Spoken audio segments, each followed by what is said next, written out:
Okay, good morning to all of you. Once again, welcome to this morning's discussion.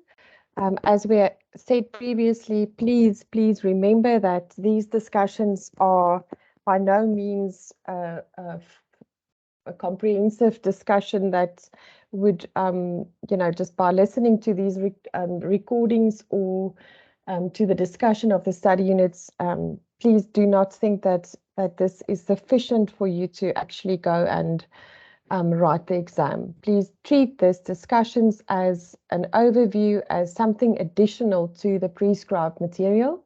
Always keep in mind that the prescribed material for this module is a study guide and a few prescribed cases. Also, always remember that the cases that are prescribed, you must read personally. You must make a summary of those cases. You can expect questions about those cases, but you can also expect questions about other cases discussed in the study guide. Those cases, as I've mentioned before, and it's also explained like this in the 101 tutorial letter, those cases you must know to the extent that they are discussed in the study guide. There are a number of cases where we give you some information, and you must please remember that you must know those cases. We are going to talk about the exam closer to the exam date. That will be in October. For now, we're just trying to get through the study guide with you, just to give you some additional background information. And we hope that that these discussions actually help you to understand the module contents better. Okay, so for today, we are going to talk about study units 8 and 9. I would like to ask if you have questions that you put them in the chat. Please let's keep the questions to questions regarding the module, also the module contents, and specifically to these study units. If you have questions about the assignment and due dates and so on, please leave them for later. Let's try to focus on these two study units for now. Okay, study unit 8, as I said before, please always remember that all these study units are actually linked in some way. So I've said that during my first discussion, never try to start at the back of the study guide and do study units in a different order. For example, doing study units 8 and 9, and then 1 and 2, and then 10 and 12, or something like that. Always follow the same order as we have it here.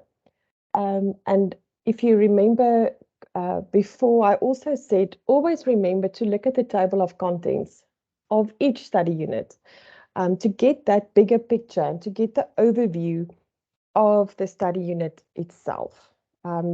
If you look at study unit 8 at the contents, we start with an introduction, then we deal with control, which is a physical element, and also with and also has a mental element.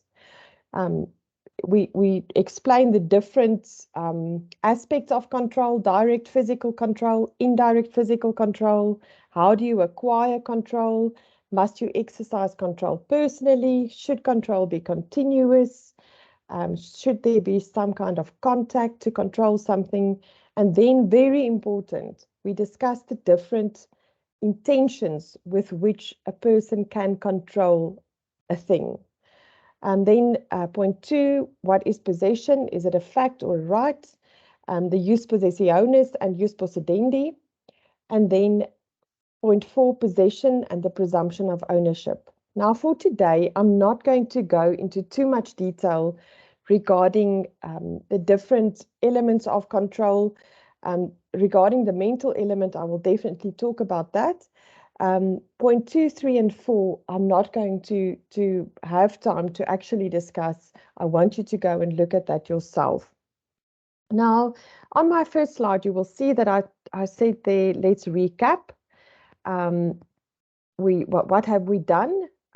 Up to this point, we've dealt with the general introduction, with different concepts, with rights, different kinds of rights, real rights, personal rights. we have discussed ownership.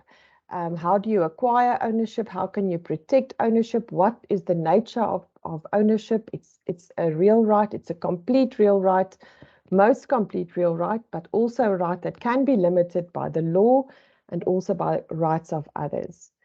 But if you think back about our first discussion class that we had, I asked you to look around you and to look at everything that you see around you, your cell phone, your textbook, maybe your handbag, or the chair that you are sitting on, your desk, everything that you see around you. And I said to you, are you the owner of everything that you see around you, or are there some things that you actually see that doesn't belong to you because you are borrowing it from someone, or because you are still paying it off, or maybe you are renting a house where you live, or a flat, or a room.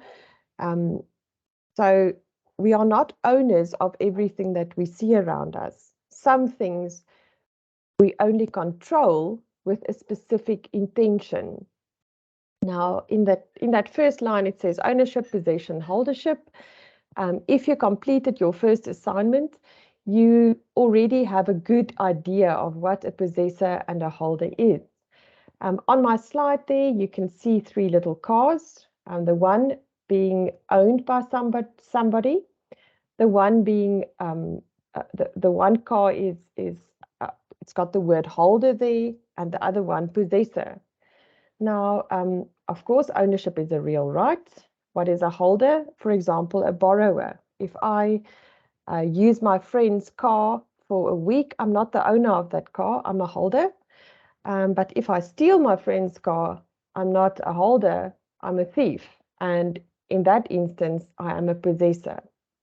Now, something that is very important to keep in mind is, and it is very clearly explained in the study guide as well. If we talk about the distinction between ownership, holdership, possession, there's a very good reason for that distinction. And in simple language, the reason for that is that different persons who control something cannot all have the same real relationship with that thing. We are not all owners. We are not all borrowers of a car. We are not all thieves of a car. And we cannot treat those different categories of persons exactly the same. You cannot say that a person who borrows a car and a person who steals a car can have exactly the same relationship with that specific car. So in the study guide, we say that possession, when we distinguish it from holdership and ownership, is always an unlawful relationship. Of course, that when you read that sentence in isolation, it doesn't make sense. Because in English, I would say that I am the owner of this car, which means that I can use this car. I can drive around in it, or I possess it. It's mine. When we talk like that, there's no problem. That is not an unlawful relationship. So there's nothing wrong with saying I am in possession of my car. It's just maybe a bit more accurate to say I control my own car. And yeah, just keep in mind, it's just for purposes of making this type of distinction. Okay, there's just a few, those pictures again, of an owner of a car, a borrower of a car, and a thief. So if I rent a car at Avis because I'm going on holiday, of course, there's nothing wrong with my relationship with that car. I have permission, I drive the car to derive some kind of benefit from it. I'll talk about the intention now. The same goes for a person who owns a house, a lessee of a house, and then, of course, a person who occupies a house without permission of the owner. That is an unlawful occupier. Or, of course, then also a possessor. Okay, On the next slide, I just have a few sort of sentences or comments there. It's just things that I want you to keep in mind. Okay, so possession, there's always a physical element and a mental element. The control of an owner as opposed to that of a borrower or a thief. I actually said something about that. When you control something as an owner, you always control it lawfully because you are the owner of that thing. If you control something like the car that you rent from Avis, what is your relationship? What is your mental element? Your intention is to derive a benefit. The intention of, or the mental element of a possessor is different, because if a person steals a car, of course that person has the intention of deriving a benefit from it, but the intention is not the same as a person who actually knows that he or she is not the owner. The intention there is to control it as if you are the owner. You have no intention of actually returning it back to its owner. It's you act as if you are the owner, not to become the owner, as if you are the owner. So yeah, I just referred you to the pages. Just go and look at pages 150 to 153 of your study guide. There you will see that we describe the different categories of holders and possessors. Now, the diagram on page 153, for me, that is the easiest way to start to understand the different categories. And what makes it even more easier to understand is if you use the examples. You will see that that's why I started the study unit by referring to examples.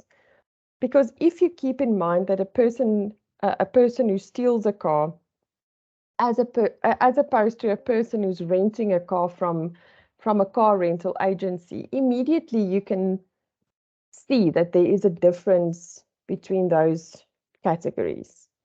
So the diagram on page 153 is a very good place to start, but also go back then to the discussion on page 150 to 153 to get, of course, a full understanding of the different categories. Okay, what I want to do is I want to, you remember that Dr. Kivitz discussed the Hendricks case last week.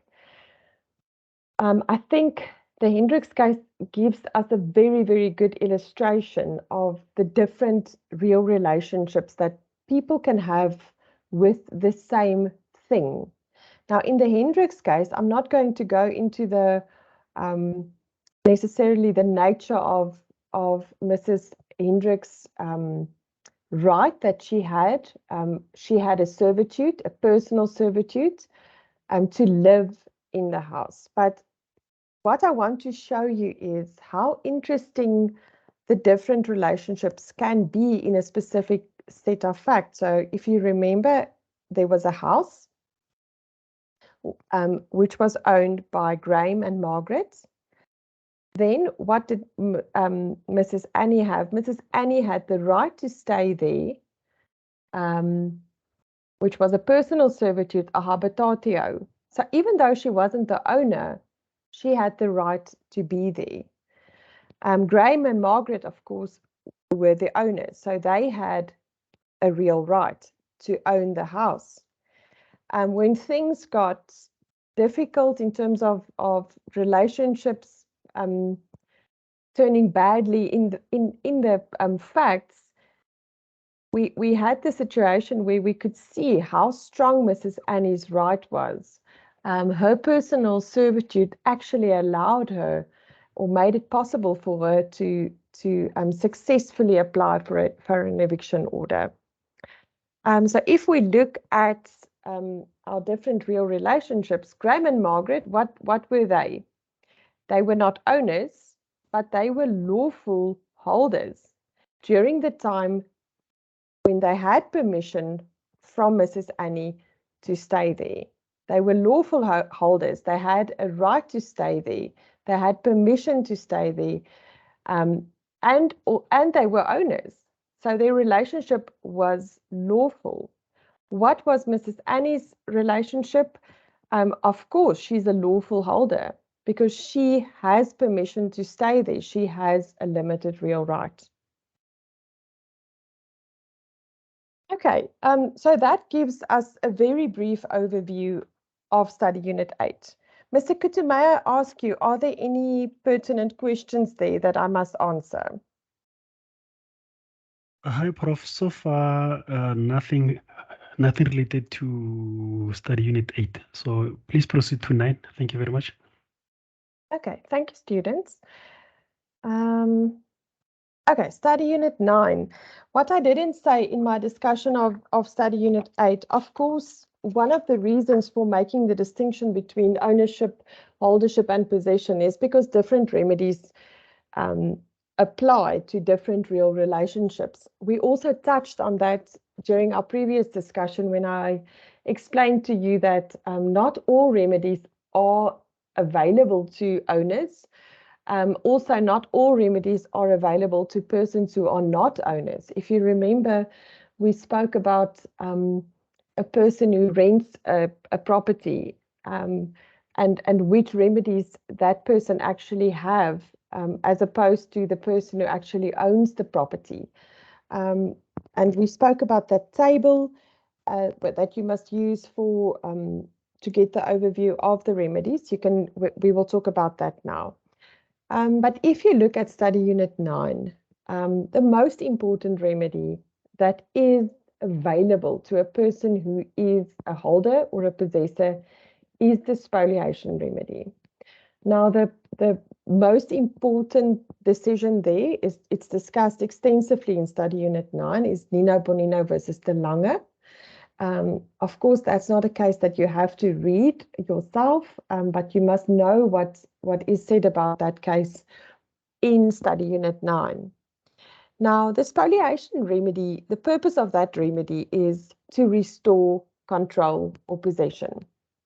Remember, as I said before, if you say that, if you refer to the term possession instead of control, you're still going to get the marks that for that, but just clearly distinguish between the spoliation remedy as a remedy to restore control and the reivindicatio, which is a remedy that protects ownership. They have a different purpose, and to make that distinction and to not get confused, you must understand how they operate. And I will give an example now, but before I do that, please remember, and I've said it before, reading a question is very important. We say it very often when we mark exams. We can see that students don't read questions. Do not just fall away and start answering. Make sure you understand the question and that you read the facts. Okay, so once again, if we look at study unit 9 at the contents, you would see the remedies that is available to a possessor and a holder is the declaratory order, the interdict, the spoliation remedy, the possessory action, the condictio furtiva, the Aquilian action, and the enrichment action. Now, I'm not going to talk about any other remedy but the spoliation remedy, because that is the most important one for purposes of this study unit. Please do not leave the others, because, of course, you can get a set of facts where the spoliation remedy is not the correct remedy. And when you study the study unit, please keep in mind that the persons that can use this remedy or these remedies are not owners. In other words, it goes back to our discussion of last week that said that even though I don't own something, I can, for example, use the interdict, or I can use the condictio furtiva, or I can use the delictual action for damages, or I can institute the enrichment action. So just keep that in mind. Now, the purpose that is discussed on page 162 of your study guide. There's a definition. The purpose is very clear. The spoliation remedy is aimed at the protection of the legal order in a unique way. Its purpose is to prevent self-help, which may result in a breach of the peace. A spoliation order summarily undoes the consequences of such self-help without any reference to the lawfulness or otherwise of pre-existing control which is to be restored.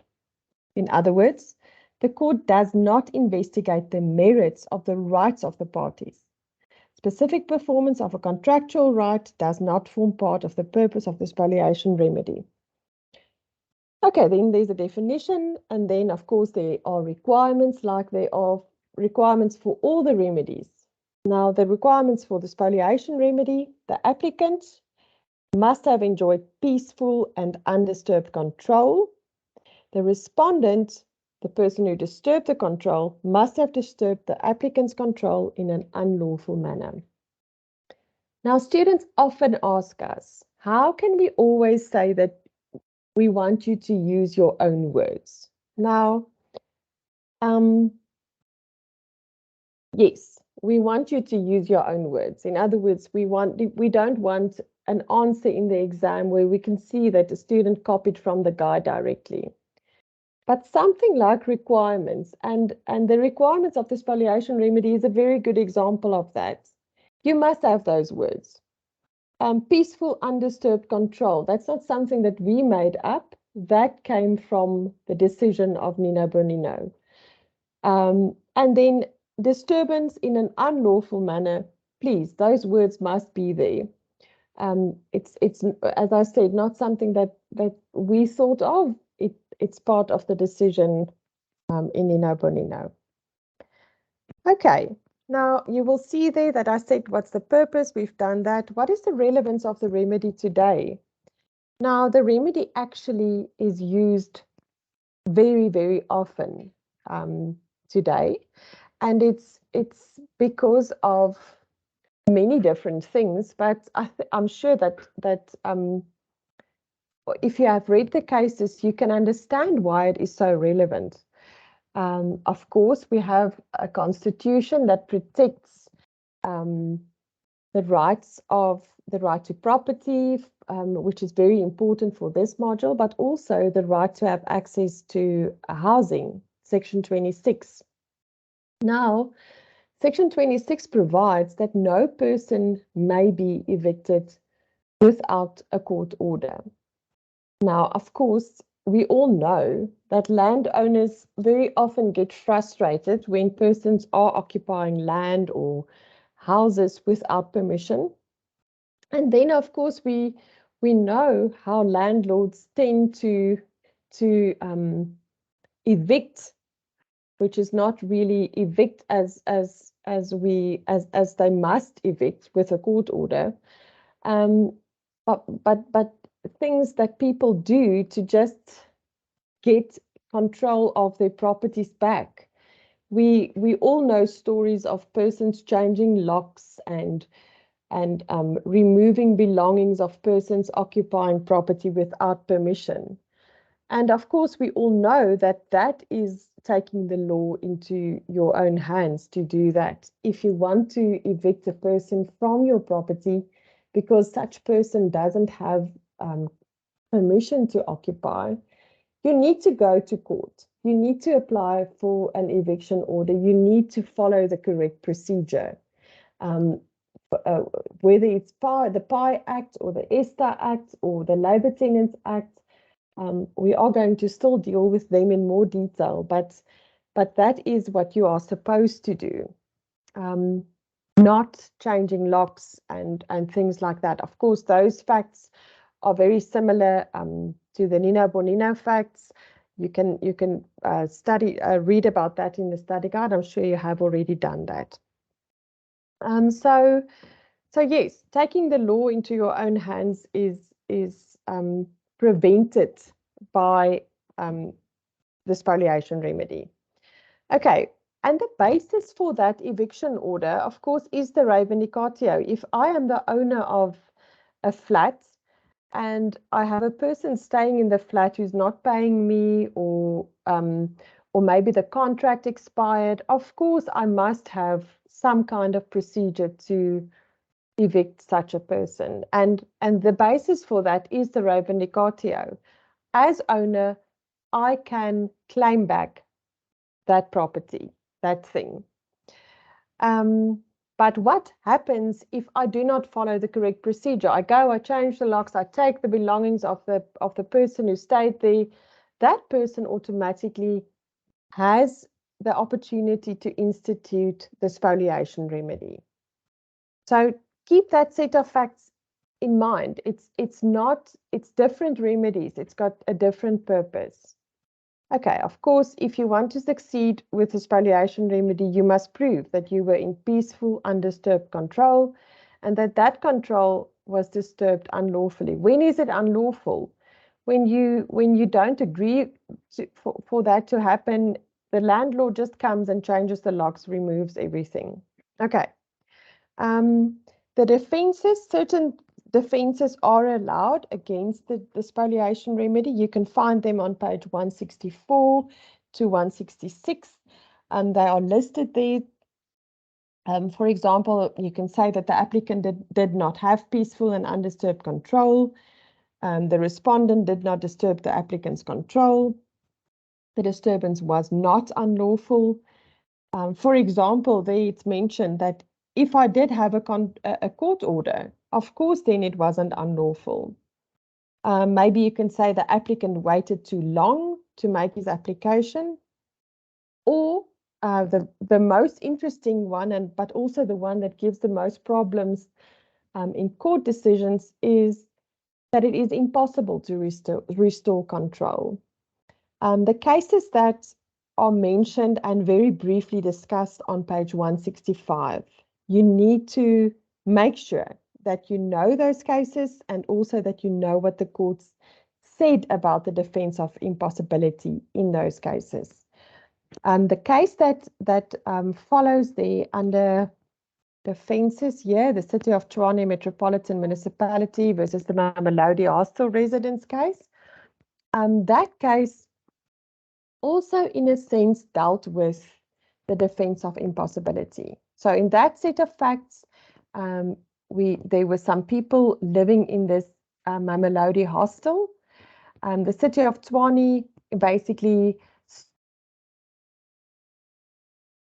moved the roof and roof covering of that building, and those people were they were not removed forcibly, but yeah,